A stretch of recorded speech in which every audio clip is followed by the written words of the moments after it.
ओम शांति। आज का विषय है बीमारी से लाभ। ಇವತ್ತಿನ ವಿಷಯ ಇದೆ ಕಾಯಿಲೆದಿಂದ ಲಾಭಗಳು. ಅದು ಶರೀರದ ಕಾಯಿಲೆ ಇರಲಿ ಇಲ್ಲ ಮನಸ್ಸಿನ ಕಾಯಿಲೆ ಇರಲಿ, ಪ್ರತಿಯೊಂದು ಕಾಯಿಲೆದಲ್ಲಿ ಏನೇನು ಲಾಭಗಳು ಅಂತ. अस्वस्थ होने से आपको अवसर मिलता है कि आप स्वयं को एक नए ढंग से अनुभव करें. क्या आप इस अवसर को समझकर संघर्ष स्वीकार करते हो? सहर्ष स्वीकार करते, माना खुशी खुशी से स्वीकार करते हो? कहीं आप बीमारी से व्याकुल होकर इसका लाभ लेने में असमर्थ तो नहीं होते हो? यदि ऐसा है तो स्वयं को बहुत पास से अंदर से जांच करने की आवश्यकता है कि आपको किसी और बीमारी ने तो नहीं घेर लिया है.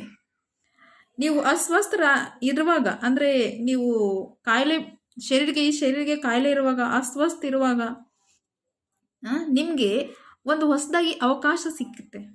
ನೀವು ಹೊಸದಾಗಿ ದಿನಚರ್ಯವನ್ನು ಹೊಸದಾಗಿ ರೀತಿಯಿಂದ ನಿಮ್ಮ ಟೈಮ್ ಟೇಬಲ್ವನ್ನು ನೀವು ಸೆಟ್ ಮಾಡ್ಬೋದು ಮತ್ತು ಅನುಭವ ಮಾಡ್ಬೋದು. ನೀವು ನಾರ್ಮಲಿ ಇದನ್ನು ಏನು ಮಾಡಬೇಕು? ಖುಷಿ ಖುಷಿಯಾಗಿ ಸ್ವೀಕಾರ ಮಾಡ್ತಾ ಇದ್ದೀರಾ ಏನೋ ಚೆಕ್ ಮಾಡಬೇಕು.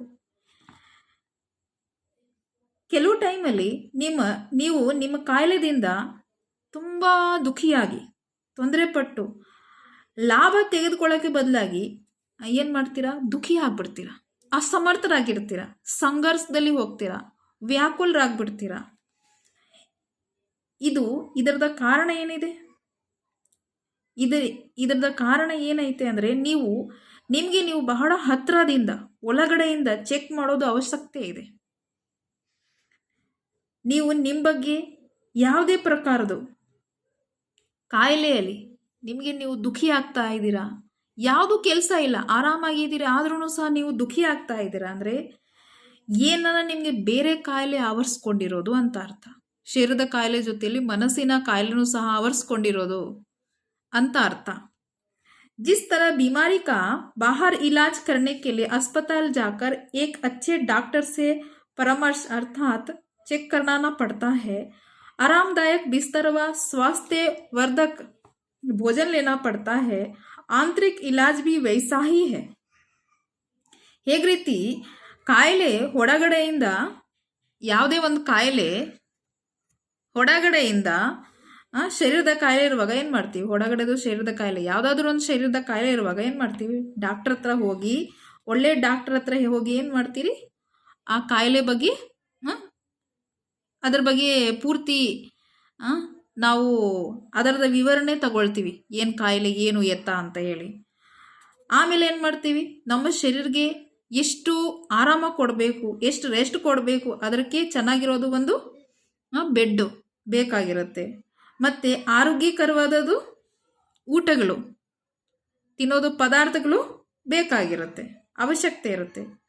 ಅದೇ ಥರ ನಮ್ಮ ಒಳಗಡೆ ಕಾಯಿಲೆನೂ ಸಹ ಇದೆ. ಆಂತರಿಕ ಇಲಾಜ್ ಬಿ ವೈಸೇ ಹಿ ಹೈ. ಒಳಗಡೆದು ಕಾಯಿಲೆದು ಸಮಾಧಾನ, ಒಳಗಡೆ ಕಾಯಿಲೆಗೆ ವಾಸಿ ಮಾಡ್ಕೊಳ್ಳೋದು ವಿಧಿನೂ ಸಹ ಸ್ವಲ್ಪ ಹಾಗೇನೇ ಇದೆ. ಅದು ಹೇಗೆ? ಬುದ್ಧಿ ಯೋಗ ಮೂಲಕ ನಮ್ಮ ಮನಸ್ಸಿನ ಕಾಯಿಲೆಗೆ, ಶರೀರದ ಕಾಯಿಲೆ ಬಗ್ಗೆ ಈಗ ತಿಳ್ಕೊಂಡಿದ್ದೀರಾ. बुद्धि योग, मुझे बुद्धि योग द्वारा आत्मलोक में जाना होगा, जहाँ पर सर्वोच्च चिकित्सक रहता है. उसकी याद की आरामदायक गोद में विश्राम करना होगा. ಅದೇ ಥರ ನಮ್ಮ ಮನಸ್ಸಿನ ಕಾಯಿಲೆಗೆ ಏನು ಮಾಡಬೇಕು? ನನಗೆ ಬುದ್ಧಿ ಯೋಗ ಮೂಲಕ ಆತ್ಮಲೋಕದಲ್ಲಿ, ಅರ್ಥಾತ್ ಎಲ್ಲಿ ಪರಮಾತ್ಮ ಇದ್ದಾರೆ, ಪರಮಾತ್ಮ ಎಲ್ಲ ಆತ್ಮರಿಗೆ ಡಾಕ್ಟ್ರು, ಸರ್ವೋಚ್ಚ ಚಿಕಿತ್ಸಾ ಸರ್ಜನ್ರಾಗಿದ್ದಾರೆ. ಅವ್ರ ನೆನಪಿನ ಆರಾಮವಾದದ್ದು, ಸುಖವಾದದ್ದು, ಶಾಂತಿಯಾದದ್ದು ಮಡಲಲ್ಲಿ ನಾವು ಆರಾಮ ಮಾಡಬೇಕಾಗಿದೆ.